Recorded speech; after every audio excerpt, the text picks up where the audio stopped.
Look around. You can find cars like these on AutoTrader, like that car riding your tail. Or if you're tailgating right now, all those cars doubling as kitchens and living rooms are on AutoTrader too. Are you working out and listening to this ad at the same time? Well, multitasking pro, cars like the ones in the gym parking lot are for sale on AutoTrader. New cars, used cars, electric cars, maybe even flying cars. Okay, no flying cars, but as soon as they get invented, they'll be on AutoTrader. Just you wait. AutoTrader. You're listening to... They're going to call it a hard foul. They're going to call it a hard foul.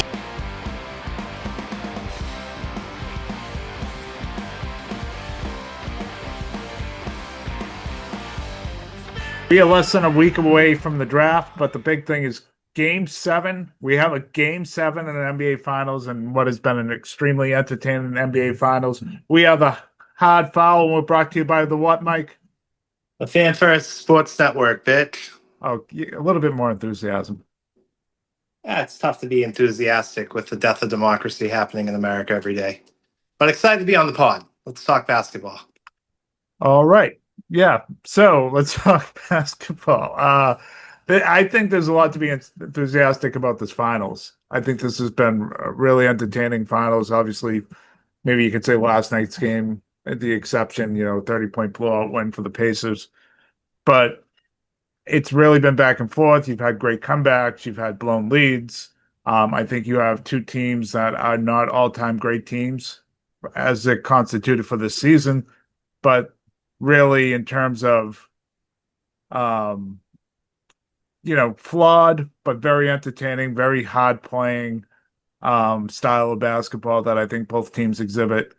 And I guess the biggest surprise to me, Mike, is how well Indiana's defended Oklahoma City in the half court. Their half court offense has not been very good. They only have one starter that is in the plus side and the plus negative for the series. They've now been outscored in the series.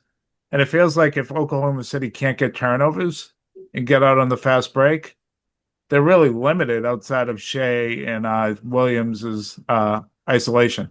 But what do you see going forward? What do you think? To an extent, I thought the half-court offense of OKC in Games 4 and Games 5 were really good, especially in crunch time in the fourth quarter when Jalen Williams and SGA just got whatever they wanted. I think that Indiana has to play with the lead in this series, this series in Game 7 to win. They do? I think so. I know we've seen differently throughout the playoffs, but I think OKC showed us something in Game 4 and Game 5 in close games and just turning up the defense, and then offensively, really Jalen Williams and SGA, just the ability to take over. The Pacers do deserve credit because their half-court defense has been good, especially Siakam and Miles Turner protecting the rim, Nimhar getting up in people. But I do think that OKC showed us something in Games 4 and Games 5, and I don't give the Pacers much of a shot here in Game 7.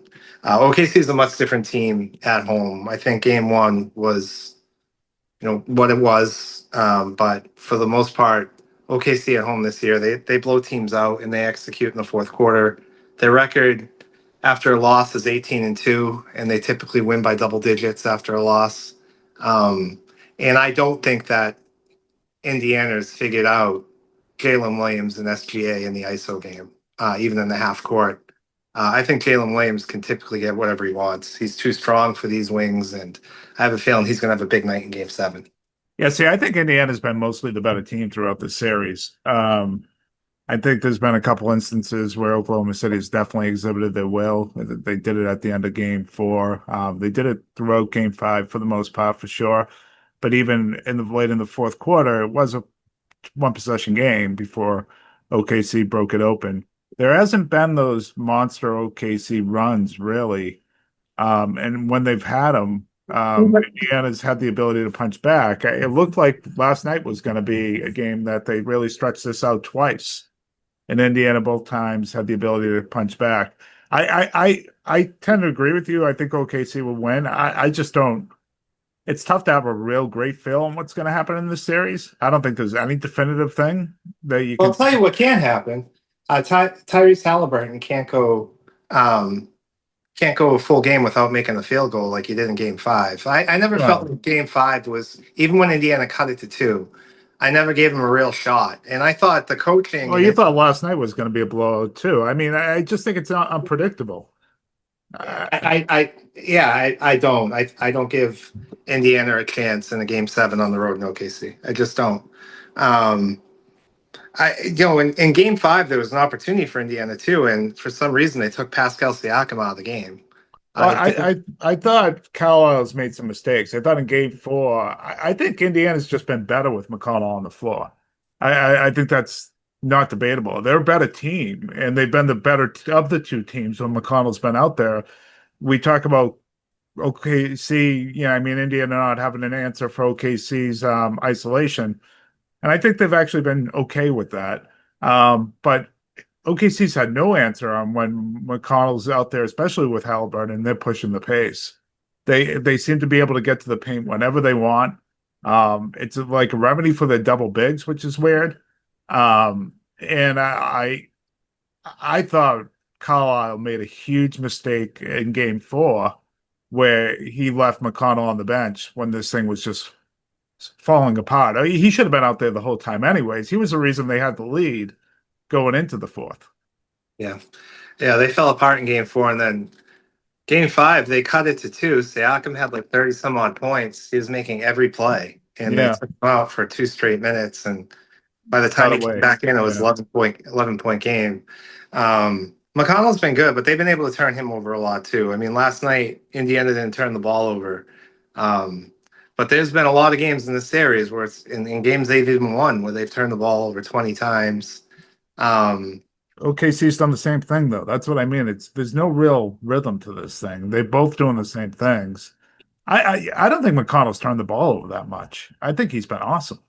I thought the first game of the series he was not good, but beyond that, he's been awesome. yeah, he's been really good. I think all the guards in Indiana, Jimmy, have been turning it over at a pretty big clip, even with how good he's been playing. Like if I go his game by game, I think even McConnell, in the little time he's playing, is averaging over two turnovers a game. I was looking at this the other night. Um, let me get him up because this has been a major issue for Indiana and why they've lost their games is the turnovers. Yeah, even last night he had three turnovers. He's averaging. I mean, game two is the one game he didn't have a turnover, I mean, he has so the that ball in his hands a lot, so it goes 6 assists, 3 turnovers. Or I guess, yeah. So he had one turnover in game five. He had three last night.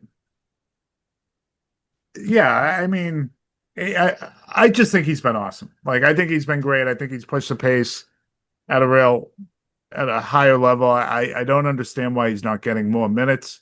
I've never been a huge McConnell guy, but I think he's been the difference for I certainly think he's there's not a reason not to have him on the floor.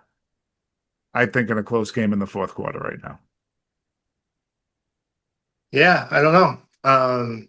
He's playing around 20 minutes a game.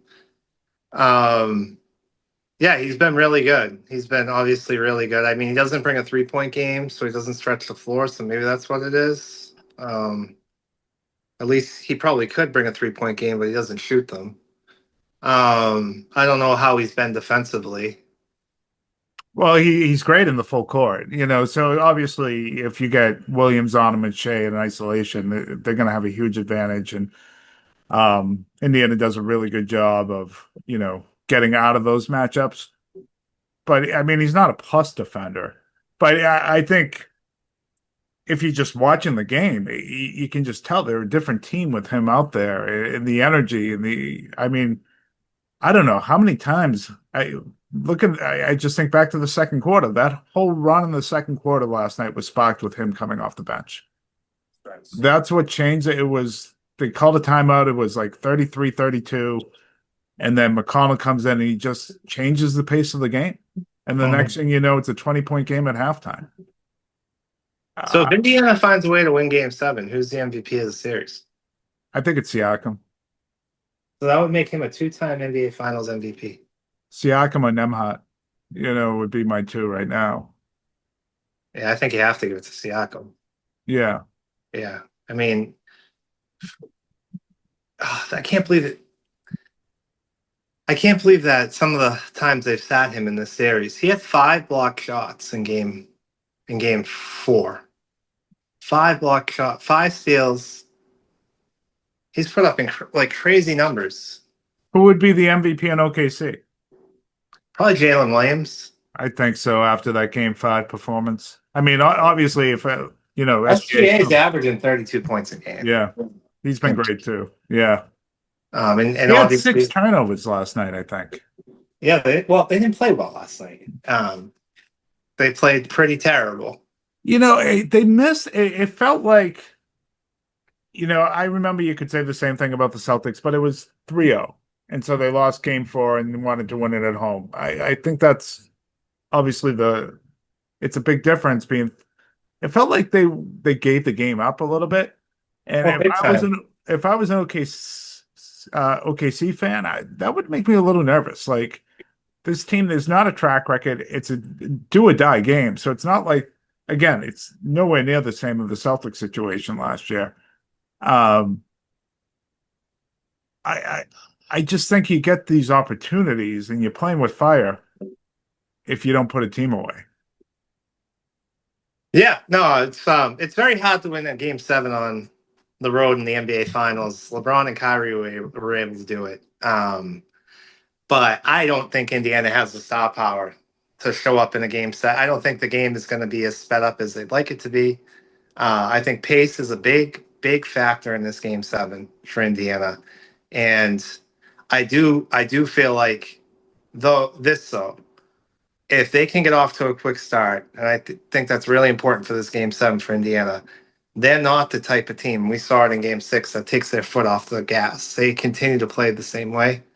So I think the first quarter is going to tell me a lot. If they're losing in this one, I think it's going to get tight, and it's really hard to win a game 7 in the NBA Finals on the road when you don't have the superstars to do it. And I think Indiana's a great team, but I can't like pinpoint like superstars that they have that OKC has. Yeah, but they have guys that show up in really big moments. Yeah. It really, like, I mean, is there anyone that has, that you would trust more in the fourth quarter than Tyrese Halliburton in the league Yeah, right now? of course. Like, yeah, like I think both these teams have exhibited that they can win any type of way. And so whether you get up on them or they're up, they both have the ability to go on monster runs. They both have the ability to lock it down on defense. They're both picking up full court. I think SJ and Jay Williams are obviously better ISO players, but I will say, like, with the exception of, game 4 and 5, it feels like when you've gotten into the third quarter of the series, late third quarter, fourth quarter of the series, OKC seems to wear down. It feels like the pace that the Pacers have played with have worn them down. Now, there's been twice where they fought through it, obviously. But even in game 5, until they had that late spurt in the fourth quarter, it felt like it was going in that direction again. I don't know. I'll pick OKC. I'd look at it as like a 55-45, 60-40% chance. I think these two teams, at this point, are pretty goddamn even. If Indiana wins, it's a huge upset, and people should be talking about SGA. Is it as big as an upset as I know? Like everything that It is. It is. It is a big every upset. bit of If good as Jason Tatum was in this situation, we'd never fucking hear the end of it. So the story is SGA didn't take care of business in game 6. And the story definitely should be, if they don't take care of business at home with all the records they broke this season in the NBA, with all those records they broke, if they don't beat a 4 seed in the NBA Finals, yeah. who doesn't have a scorer on their team averaging over 20 points a game in this finals, absolutely, it's an upset. Teams don't win NBA Finals. Great players do. This would be epic, in my opinion, as far as blowing it. I don't see it that way anymore. Like, I think that will be the The story. Celtics fucking swept this team last year. And Halliburton Yeah. played in 2 of those games. And it was the hottest sweep you've ever seen in your life. And Yeah, but they swept them. and They swept them, and they closed out every game. but it was the hottest sweep you ever seen in your life, and that was last year. And there was no Halliburton, and there was no Matherin, and I think this team's a year better since January 1st. When we're talking about this season, the Pacers have been among the best 3 teams in the NBA, as good as anybody, right there neck and neck with the Celtics, the Cavs, and the Thunder in terms of record, in terms of every stat you can look at, and in terms of the playoffs, they're absolutely right there. The level of play with the Thunder. This would still be an upset. OKC has more talent. I think the biggest story is, sure, we can call it upset. I think Indiana has been hugely underrated by everybody all season long, and even in these playoffs. And like, I think everyone's going to pick the Thunder in Game 7, and for all the reason you say, Right, you'll say I just that, think right? this is a really good team. Well, okay, so they're underrated, but what if OKC wins the NBA Finals on Sunday? What are their chances to repeat next year? It's pretty good. Pretty high, right? If It's Indiana pretty good. wins, what are Yeah, their I mean, chances? it'd be like the Celtics situation of this Okay, year. yeah. If Indiana wins, what are their chances? I think it maybe not as good as OKC's, but not terrible. They'd be one of the top 3 teams to win the finals next year, without a doubt. They're better than the Cat. They're the best team in the East, and the best team in the East going into next season. I don't think so. I think they end up Who's with better like than a them? 3 or 4 seed again. Who's better than them in the East? Who's better than them? Orlando. They went toe to toe with Cleveland and kicked their ass. They beat the Knicks in 6, and I tell you, it could have been 5. And like, I don't, maybe Orlando. I really like Orlando, what they're doing, and they're a team we're going to talk about in a second. But I don't know how we can't say Indiana is not the best team in the East. I don't think they will be the favorite coming out of the East. And I'd be interested to see what Vegas says too. Come Monday, when we talk about the favorites for next season. I don't know how disrespected they are compared to like how good of a run this is. And I don't want to see like the talk turn into like SGA didn't blow this. If he doesn't win Game 7, he fucking blew this. Oh, that will be the talk, Mike. He fucking blew it. It won't be though.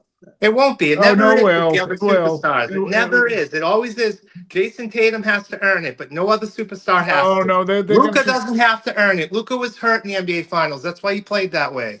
Jimmy Butler doesn't have to earn it. None of these other superstars does. The story doesn't follow them like it follows Tatum. He better fucking win it. It's an upset. It's a huge upset. The best player on the Indiana Pacers is what? Pascal Siakam? That's their best player. Yeah, but it's a really well-built team. Like I know The Sacramento Kings were a really well-built. Yeah, but they weren't a championship team. Like this is potentially a championship team. Look, I don't know what. Look, there are moments in history where you just have really good teams that have won it. It doesn't happen often. The Pistons did it with that Chauncey Billups team. Chauncey Billups wasn't a top 10 player. He was their best player. So it does happen every so often. And when it does, we should really enjoy it. It's not happening Sunday. And if it does happen, happen, I think the story has to be it's not happening Sunday. And if it does, then that is a huge wasted opportunity. I think that will be the story. I think that's, in my mind, that's fine. But I think you get in the second half of that story wrong about just how good this. I mean, you have the best player in the NBA, number 1 in OKC. And then Jalen Williams is what? Jokic is the best. I know he won MVP, but Jokic is the best player. This season, he was the best player in the NBA. No, he wasn't. He won it because Jokic won it so many times. Jokic still should have got the MVP. If you're asking me, I'm giving you my opinion. Jokic should have been MVP. Jokic had a 60-point triple-double. Meta AI is the personal AI to help you with whatever you need. Plus, it meets you where you are. Not only is Meta AI now an app, but it's also on the apps you already know and love. Facebook, Instagram, WhatsApp, and Messenger. Plus the Ray-Ban Meta glasses. It's easy to access wherever you are. So whether you're talking or texting, Meta AI is convenient to use throughout your day. Experience our newest AI that's tailored to you by downloading the Meta AI app. Try the Meta AI app today on the Apple App Store and Google Play. Wasn't the MVP twice? He wasn't the MVP. But he should have been. Was. He should have been. And you won 2 games? and you broke every defensive They won metric. more than 62 games. Whatever they won, Yeah. you broke every defensive metric in NBA history. And what's Caleb Williams as a player in the league right now? He's going to be top 20, top 15. He's good. Yeah, he's up there. He's only 22 too, which is amazing. You have two 22 years seven-footers that you're putting out there. You have maybe the best on-ball defender in the NBA with Lou Dort.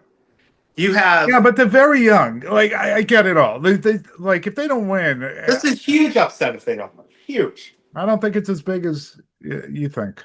I just Huge don't. upset. And that's what I do. I think it's a huge upset. I think if it was Just like Rodney Dangerfield, Indiana gets no respect. the Celtics team that won the NBA Finals last year would wipe the floor with these two teams. That's what they would wipe the floor with these two But the Celtics, that Celtics team is one of the best teams of the century from last year. So like every season's different. The Denver Nuggets team from 2 years ago I don't know. would beat these two teams. I think Indiana would have gave Denver every. Yeah, I don't know about that. I think probably, but I don't know about that. Jokic would have dominated this Indiana team. Dominated.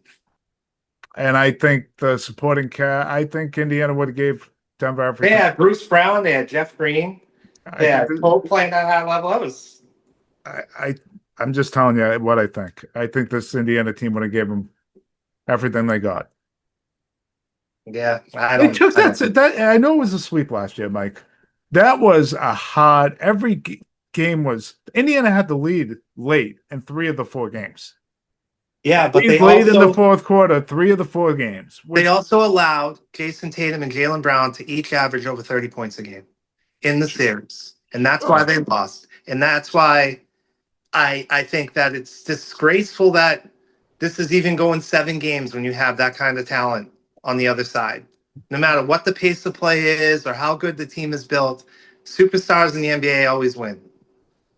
And that's what the Celtics did last year. It wasn't because they had Derek White and Drew Holiday and Kristaps Porzingis. It's because Jason Tatum and Jaylen Brown dominated the series. Dominated. It's different, yeah. Different teams. And the Celtics controlled 1 game in that series from wire to wire, and that was game 2. The rest were toss-ups, and Indiana wasn't fully healthy. I look, I thought that was the best team the Celtics played in the playoffs last year. Yeah. It's that Indiana team, and I don't think it was close. And I think this is a really, really good team. I think Oklahoma City will win because I think they're a tad bit better, and they're at home.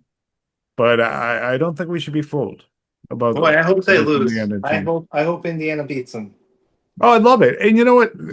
The style of play, too. They play much differently than everyone else in the NBA, and it's a lot more fun to watch, too. It's like, this has been a great series to watch. It's just been a great basketball series. I have no idea what the ratings are. I don't care. I think it's been excellent to watch. Yep. If it was anyone else, I'd still probably be down about the Celtics. I'm still down about the Celtics. We'll see. And you mentioned before the pod, you thought if the Celtics had hung on in games 1 and 2 against the Knicks, that they'd be. I gave them a shot against both these teams. Jason Tatum is healthy against these two teams. I give him a shot. Absolutely. I don't with the health of Porzingis and Brown. I don't think they would have got by either one. And Holiday didn't look great to me either. So even if Tatum was healthy, I think unless Tatum was playing just MVP-like basketball every game, I think it would have been a real struggle. Yeah. Well, we'll never know because they blew it in games 1 and game 2 and didn't show up for game 6. So, never know. So, hey, a big trade happened before we get to any Celtics chat or whatever little there is right now. Big trade happened. I think it was a really good one for the Orlando Magic. They picked up Desmond Baine. They gave up, what, was it 4 picks, Mike, or 5? I don't even know. And I think people need to stop looking at these as how much they're giving up and what they mean for teams. The way the CBA is situated right now, you need to go for it when you have the chance. And he's a perfect guy for that team. They can defend. Obviously, he gives them shooting that they didn't have. I think he's great fit with Paolo and Franz, and they're starting five with Jalen Suggs. That looks like a really formidable team. Obviously, health is always going to be an issue with some of those guys. Um, but really nice move and an East that is pretty open for next season. So great trade for those guys. Yeah, I agree. You got one of the best shooters in the NBA who defends at a really high level. Um, and these draft picks aren't going to be worth much outside of like the Phoenix pick. I think it's a great trade. They're a team that's up and coming. They have two great wings. Now you get this great shooter with them, and it all comes down to health. Desmond Baine has missed some games over the last couple of years, as his Franz and Suggs, and of course Pablo. So we'll see what the health is for Orlando. But if they're healthy, they're good. And I would think this isn't the last move for them. They have other contracts they can move to get a better center. Somebody maybe they have their eyes on Kristaps Porzingis, but yeah, they're a really formidable opponent, and I think they'll be really good in the East next year. Yeah, and I don't know what Memphis is doing. We talked about this before the pod. Maybe they're using these picks to find someone for this season. Maybe they're blowing it up.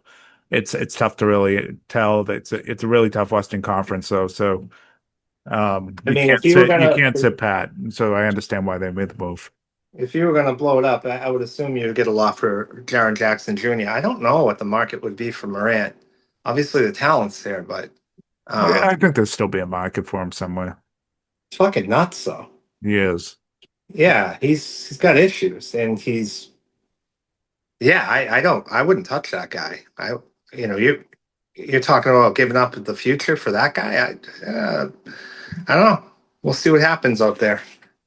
And we touched on just a bit of the Knicks the last pod, but it is kind of funny. They call all these teams. It feels like they called every team around the league looking to talk to somebody, and everyone told them to go pound sand.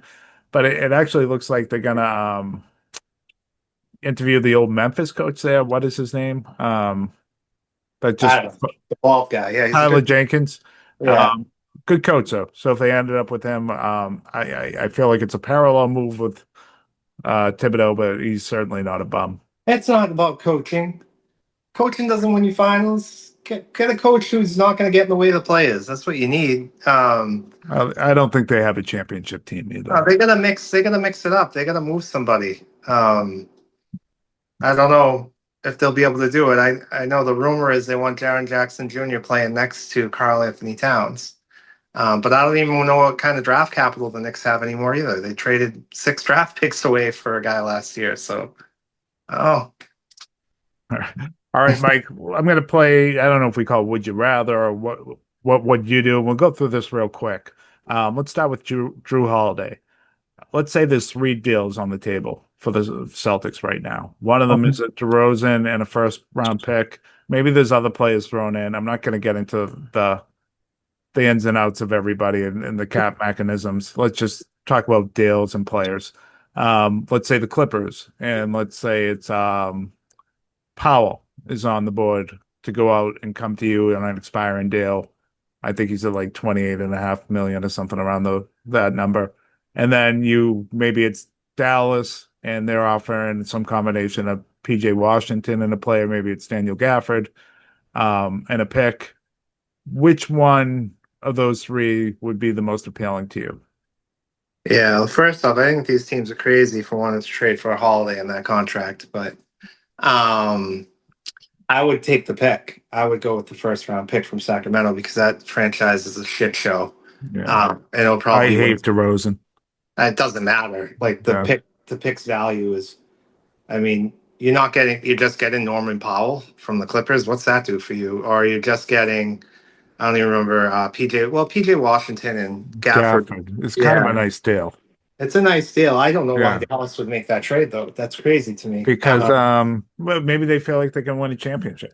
And you get Kyrie that will come back mid-season. You have Cooper Flag, you have AD, and you have AD, Cooper Flag, and Holiday. That's a really good defensive lineup. Yeah, Holiday wasn't that good last year though. And that contract it looks worse by the day. Yeah, it'd be tough. I mean, obviously that stuff coming back from Dallas or the pick. It depends on what direction they're going in, I guess. but that pick would have a lot of value. Either to draft a really good player and get that player cheap, or to trade for somebody down the line. I would imagine that. Why the hell does Sacramento want Drew Holiday? They don't have a team around him. They're a bad basketball team. What does he do for them? I don't know. That one's always been weird to me. Yeah, Yeah. That one's always been weird to me. to give up a pick in the trade, I wouldn't give up a pick like that. That's crazy. Yeah, so I would definitely, if that's a real rumor, I would go after the pick. And if it's not a real rumor, I mean, if that falls through, obviously you'd want to get those guys from Dallas because you could either keep them or move them for more. So All right, so let's look at Sam Hauser, okay? So the 14th, 15th, 16th picks of the draft are the San Antonio Spurs, the Oklahoma City Thunder, the Memphis Grizzlies. Minnesota's at 17. I think that's probably the range you're looking to deal them off for. I don't know if they fit in to that number. If one of those teams offer you that pick this year for Sam Hauser and, just trading into space and you get that pick, you do that? obviously, Yeah. yeah, yeah, that's a no-brainer. Yeah, I would do that. I think Hauser's been great here, but he's got a really good contract, only $10 million a year. But you could draft a really good player in a really deep draft to replace him, and maybe somebody fits in a little bit better. I don't know if you need a move shooter as much as you need guys who can defend on the perimeter. The Celtics got killed on the perimeter in the fourth quarter against the Knicks, whether it be Bridges or it was Brunson. And they certainly need to address that, I think. So I would obviously make that trade for Sam Hauser going out the door. Right. What if you get a call tomorrow and it's from the Houston Rockets and they throw you a package around this year's pick, next year's Suns pick, maybe another one in there as well, and a Sarah Thompson. No, Thompson for Jaylen Brown. no, I'm not trading Jaylen Brown. What if that same offer is for Derek White? Yeah, I'd make that trade. What if the San Antonio Spurs call you with the second pick, Castle, who was rookie of the year last year, and maybe a couple other protected picks down the road for Jaylen Brown? No, I wouldn't make that trade. You want to make it for Castle? No, I want to Castle, see. I'd listen on. I think he's going to be a great player. I think we have a great player, and if he stays here next year, we'll be able to see it when he's leading the team. All right. I think that's all I have. There really isn't any new news on the Celtics coming out of anywhere. There's Well, I think Holiday's house is up for sale, so that trade might happen pretty quickly. yeah, that could happen. I imagine he's going to be the first domino to go, and the second domino I think is going to give you an indication on what direction this team is going to go in. Yeah, I mean, it's going to be interesting. I don't think anything is off the table, including Jaylen Brown. So I have a feeling Derek White might be off the table, but because of that contract that he has, right? So, Well, let's just put percentages on this. We'll both give percentage, and then we'll close out the show. What is your percentage of Drew Holiday getting traded? 100%. I'll put it at 99 because this probably, yeah, okay, but we agree. Let's say Kristaps Porzingis. I'm gonna say like 40%. I'll go up to like 65, 70%. I think he's probably gone, but I think if they had their druthers, they'd want to hold on to him. I just don't know if they're going to be able to. Sam Hauser. I'd say like 65% chance. Yeah, I'm right there, about 65, 70%. Derek White. Like 10. Yeah, I'm with you. Jaylen Brown. I'll say like 25% chance. I'm going to stick around like 5, 10%, somewhere around that range. I think he's probably here. What are the odds of Al Horford coming back in your mind?